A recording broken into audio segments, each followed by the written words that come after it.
Reach world വൈഡിന്റെ നേതൃത്വത്തിൽ നടത്തുന്ന സൗജന്യ പഠനോപകരണ വിതരണ പദ്ധതിയുടെ കായംകുളം മണ്ഡലതല ഉദ്ഘാടനം നടന്നു. മന്ത്രി എം ലിജു ഉദ്ഘാടനം നിർവഹിച്ചു. കായംകുളം റീച്ച് വേൾഡ് വൈഡിന്റെ നേതൃത്വത്തിൽ നടത്തുന്ന മിഷൻ 100K സ്കൂൾ ബാഗ് പദ്ധതിയുടെ ഭാഗമായി കേരളത്തിലെ വിവിധ സ്കൂളുകളിലെ വിദ്യാർത്ഥികൾക്ക് സൗജന്യമായി പഠനോപകരണങ്ങൾ വിതരണം ചെയ്യുന്ന പരിപാടി കായംകുളത്ത് തുടങ്ങി. ഇതിന്റെ കായംകുളം മേഖലാതല ഉദ്ഘാടനം എക്സൈസ് സഹകരണ വകുപ്പ് മന്ത്രി എം ലിജു നിർവഹിച്ചു. സ്കൂളിൽ ചെന്നാൽ എന്ത് ചെയ്യണം? പഠിക്കണ്ടേ? പഠിക്കത്തില്ലേ? പഠിക്കണം, കളിക്കണം. എന്ത് ചെയ്യണം? കളിക്കണം, മിണ്ടണം. മിണ്ടണമെന്ന് പറഞ്ഞാൽ അടുത്തിരിക്കുന്ന കുട്ടികളോട് മിണ്ടണം, എല്ലാവരോടും സംസാരിക്കണം. അങ്ങനെ വേണ്ടേ? വീട്ടിൽ ചെന്നാലോ? വീട്ടിൽ എല്ലാവരോടും അങ്ങോട്ടും ഇങ്ങോട്ടും സംസാരിക്കണം. ഫോണിൽ നോക്കി മാത്രം ഇരിക്കരുത്. ഇപ്പം നമ്മുടെ വീട്ടിലെ ഏറ്റവും പ്രധാനപ്പെട്ട ഒരു പരിപാടി അമ്മയ്ക്കും അച്ഛനും പിള്ളേരെ ഒഴിവാക്കാനുള്ള ഏറ്റവും നല്ല മാർഗം ഫോൺ എടുത്ത് കൈ കൊടുക്കുക എന്നുള്ളതാണ്. അവർ വേറെ ലോകത്താവും. പിള്ളേർക്കും അതാണ് ഇഷ്ടം. അങ്ങനെ ആവരുത്. ഫോൺ ഉപയോഗിക്കണം.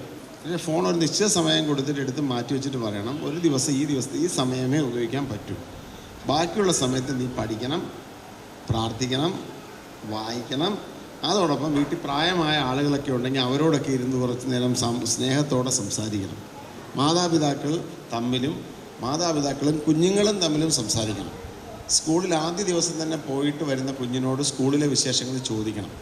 നമ്മുടെ വീട്ടിലെ കുഞ്ഞിന് അവൻ്റെ സുഖവും ദുഃഖവും പറയാൻ വിശ്വാസമുള്ള ഒരു കൂട്ടുകാരനോ കൂട്ടുകാരിയോ ആയിട്ട് അച്ഛനമ്മമാർ മാറണം. അതാണ് ഏറ്റവും പ്രധാനപ്പെട്ട കാര്യം. സ്കൂളെന്ന് പറഞ്ഞാലും സമൂഹം എന്ന് പറഞ്ഞാലും നന്മ മാത്രമുള്ളൊരു സ്ഥലമാണോ? തിന്മയുമുണ്ട്. അപ്പം നമ്മുടെ കുഞ്ഞിന് നന്മ നിറഞ്ഞൊരു അനുഭവം ഉണ്ടായാൽ അവൻ വന്ന് വീട്ടിൽ അവനോ അവളോ മോളോ മോനോ വന്ന് വീട്ടിൽ വന്ന് പറഞ്ഞാൽ അച്ഛൻ അമ്മ ഇങ്ങനെ സന്തോഷമുണ്ട്. കായംകുളം റോട്ടറി ക്ലബ്ബിൽ നടന്ന ചടങ്ങിൽ reach world wide regional head Jayesh Kumar അധ്യക്ഷനായി. കായംകുളം നഗരസഭാ ചെയർമാൻ ശരത് ലാൽ ബെല്ലാരി, നഗരസഭാ ward councillor Nazeer, reach world വൈഡിന്റെ കോർഡിനേറ്റർമാരായ Rins P Rajan, Stephen Peter എന്നിവർ സംസാരിച്ചു. കേരളത്തിലെ സാമ്പത്തികമായി പിന്നോക്കം നിൽക്കുന്ന വിദ്യാർത്ഥികൾക്ക് സ്കൂൾ ബാഗുകളും മറ്റ് പഠനോപകരണങ്ങളും വിതരണം ചെയ്യുക എന്ന ലക്ഷ്യത്തോടെയാണ് പദ്ധതി നടപ്പാക്കുന്നത്. CDNet news, Kayamkulam.